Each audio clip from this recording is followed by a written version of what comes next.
As I ran with my son through the Guatemalan night, I had a thought that shook me worse than the gun-toting miscreant on our tail. Even if we got out of this alive, Kathleen was going to kill me. My mother-in-law's visage was a frequent visitor during the boys' 4-month journey to the end of the road, especially at times like this. She was often joined by my wife and sometimes my mother, who had been especially hostile to the idea of hauling her grandson 5,000 miles to the rebel-infested jungles of Panama's Darien Gap. They were all there watching through narrowed eyes when soldiers poked the boy with M16s and when he was attacked by a Salvadoran mugger. And their grimaces swam in my head as the Mexican cops closed in on him with hands on their pistols and murder in their eyes after he took their picture, with a flash no less, in the act of shaking me down for a bribe.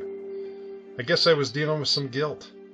I'd sold the trip as a positive experience for my son, but I really just wanted to get away after losing my job.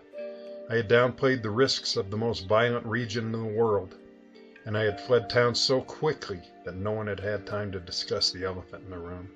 How could a struggling student homeschool himself amid the chaos of low-budget Central America? So there we were, and even if the little 8th grade dropout didn't end up shot dead on this rainy night in Guatemala, he was surely on his way to life under a viaduct. No wonder my mother-in-law was steamed. 10 years later, she talks as if the trip had been her idea. The boy came home in December so far ahead of his class that it could not catch up by June. The D student became a straight-A juggernaut who earned a college scholarship and degrees in biomedical engineering and chemistry. And the transformation extended far beyond the classroom. On the drive down, he was a slouching little kid with low self-esteem.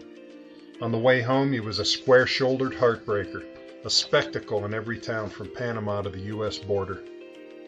In the most surreal moment of my life, I watched 100 shrieking adolescents charge my son in what looked like a Catholic schoolgirl reenactment of the battle scene from Braveheart. 9000 Miles is a humorous and hair-raising tale of reconciliation on the road.